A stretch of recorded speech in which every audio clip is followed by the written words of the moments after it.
Setelah membunuh 3 juta orang di bumi ini, pada akhirnya dia membunuh seluruh keluarganya sendiri. Dan setelah itu katanya dia percaya kalau dia akan menjadi Tuhan baru di surga. Atau setidaknya itulah yang dikatakan oleh Joseph Kalinger, seorang pembunuh berantai dari Amerika yang telah membunuh dan menyiksa 4 keluarga dengan bantuan anak kandungnya sendiri, Michael, pada saat dia berumur 12 tahun. Inilah cerita dari The Shoemaker Killer. Welcome back to Stripes After Dark, dan inilah The Shoemaker Killer. Au!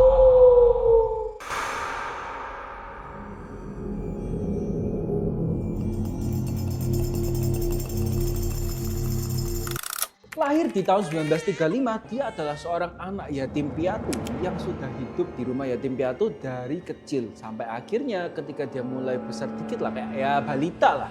Dia itu diadopsi oleh sepasang suami istri dari Austria bernama Stephen dan Anna Kalinger. Sayangnya kedua orang tua adopsi ini sangat-sangat jahat dan kejam banget sama dia. Karena kedua orang tua ini yang adopsi dia ini menghukum dan menyiksa dia dari kecil, dari balita sampai besar. Seperti Joseph itu disuruh bersujud di atas jalanan batu kerikil yang sangat tajam sehingga kaki-kakinya ini luka-luka gitu ya. Dikunci di dalam lemari, disuruh memakan tahi. Bayangkan, dia disuruh makan tahi sama orang tua adopsinya sendiri. Dia itu sudah menderita hernia ketika dia itu umur 6 tahun karena kekerasan dari papa mama adopsinya ini. Nah, akhirnya dia tetap bertumbuh besar dan akhirnya dia menikah dengan temannya dari sekolah bernama Hilda Bergman. Tapi cuma sebentar aja umur pernikahan mereka karena si Joseph ini melakukan KDRT terhadap istrinya. Nah, setelah bercerai, Joseph ini mulai mengalami sakit kepala, halusinasi, kayak kelihatan-kelihatan dan nggak mood makan. Jadi kayak mentalnya itu mulai terganggu ketika dia bercerai sama istri pertamanya. Nah, akhirnya dia menikah lagi dengan istri kedua di tahun 1958 dan akhirnya dengan istri kedua ini dia memiliki 5 orang anak. Ketika dia punya 5 orang anak ini, 5 orang anaknya itu tetap disiksa sama dia. Sama dengan gimana dia dulu disiksa sama orang tua adopsinya. Itu berlanjut terus sampai pada tahun 1972. Di mana 5 orang anaknya ini mulai nggak kuat. Apalagi yang sudah beranjak dewasa ya. Mereka kan sudah ngerti hukum dan lain-lain. Akhirnya 5 orang anaknya ini melaporkan papanya sendiri ke polisi karena penyiksaan kan. Nah, akhirnya Joseph Kalinger ini masuk ke penjara pada saat itu karena laporan 5 orang anaknya ini atas tuduhan kekerasan terhadap anak sendiri. Nah, saat di penjara dia itu melakukan IQ test dan IQ-nya dia itu cuma 82. Ya, sebagai standar ya, kalau IQ di bawah 90 menurut standar dunia itu sudah termasuk bodoh. Dan dia juga didiagnosa dengan penyakit skizofrenia paranoid. Yang menyebabkan kayak pengadilan tuh akhirnya memutuskan supaya dia ini nggak usah dipenjara lah karena dia itu kan gangguan kejiwaan. Akhirnya dia disuruh pulang ke rumah dan keluarganya itu disuruh jagai dia di rumah aja. Jadi nggak usah dipenjara. 2 tahun berlalu, di tahun 1974 tiba-tiba salah satu anaknya Joseph Junior itu ditemukan meninggal di salah satu gedung yang terbengkalai lah di kotanya dia itu. Dan pada saat itu nggak tahu siapa yang membunuh Joseph Junior ini, cuma diketemukan aja. Nah, setelah itu, setelah anaknya meninggal, Joseph ini mulai melakukan aksi-aksi pembunuhan berantai dia di kota-kota sekeliling dia. Dia dan anaknya Michael yang berumur 12 tahun saat itu, mereka berkeliling di kota-kota sekeliling dia untuk menyiksa, terus melakukan kekerasan seksual, merampok, membunuh orang-orang, keluarga-keluarga. Dengan mereka tuh pura-pura jadi salesman. Dan akhirnya Joseph dan Michael, mereka berdua ini bakal merampok rumah itu. Jadi mereka mengambil barang-barang berharga, duit, perhiasan, apapun yang bisa dijual mereka ambil, mereka rampok. Joseph dan Michael ini juga membunuh salah satu anak kecil di lingkungan perumahan mereka sendiri yang mereka rampok. Anak kecil ini akhirnya meninggal karena dibunuh.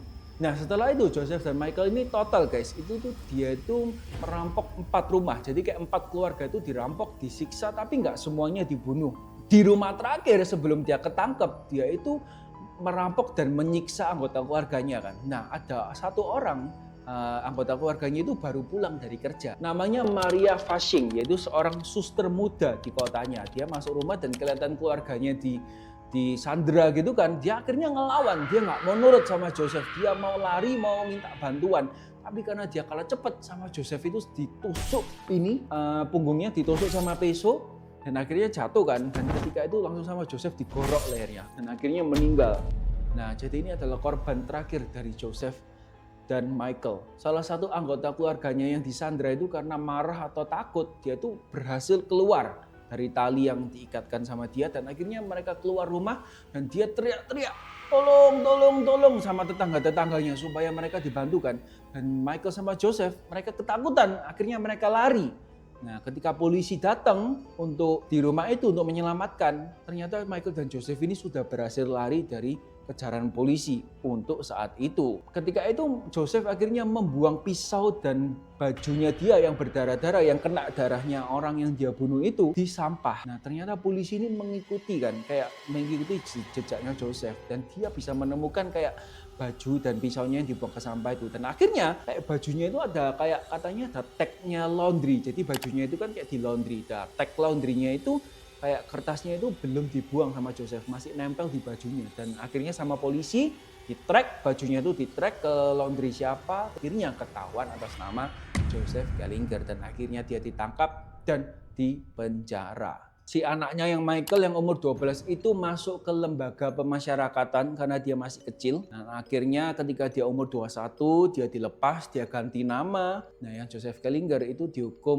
lama lah, pokoknya sampai dia meninggal di penjara. Nah, banyak orang yang bertanya, kenapa sih Joseph ini melakukan hal-hal sadis dan sejahat ini? Karena dia tuh mendapat pesan dari Tuhan. Tuhan itu menyuruh dia untuk membunuh 3 juta orang. Di dunia ini dikorbankan untuk Tuhan. Lalu setelah itu dia harus membunuh seluruh keluarganya dan dia akan menjadi Tuhan baru. Dan yang ternyata yang membunuh Joseph Junior itu juga dia sendiri. Itu adalah korban pertamanya dari Joseph. Jadi papanya Joseph itu membunuh anaknya sendiri yaitu Joseph Junior di rumah terbengkalai itu. Nah, setelah ditangkap jadi kayak setelah dianalisa secara medis dia itu diputuskan kalau dia itu gila atau insane. Jadi nggak masuk penjara tapi masuk rumah sakit jiwa tapi yang sel khusus untuk yang melakukan tindak kriminal di rumah sakit jiwa itu. Dan pada akhirnya Joseph ini pada saat di penjara dia masih berusaha untuk bunuh diri karena dia skizofrenia. Dia juga merasa bersalah. Ada interviewnya kalau kalian mau lihat. Dia itu ketika ditanyai, dia tahu kalau apa yang dia lakukan itu evil, jahat. Tapi dia tetap melakukannya karena dia percaya kalau Tuhan itu menyuruh dia untuk melakukan semua itu. Oke, sampai sini aja mungkin cerita kita hari ini tentang Joseph Gallagher, Shoemaker Killer, seorang pembunuh berantai yang membunuh anaknya sendiri dan membunuh orang lain dengan bantuan anaknya yang masih kecil. Oke, sampai sini aja cerita kita. Kalau kalian suka cerita-cerita seperti ini, jangan lupa like, comment, share, and subscribe di Stripes After Dark untuk mengikuti cerita-cerita kita ke depannya. Kalau kalian punya cerita-cerita seram, pengalaman pribadi, misalnya kalian berjumpa dengan hantu, kalian anak-anak indigo, kalian bisa chat kita atau komen di kolom komentar. Nanti kita akan kontak kalian. Oke, see you next time di Stripes After Dark.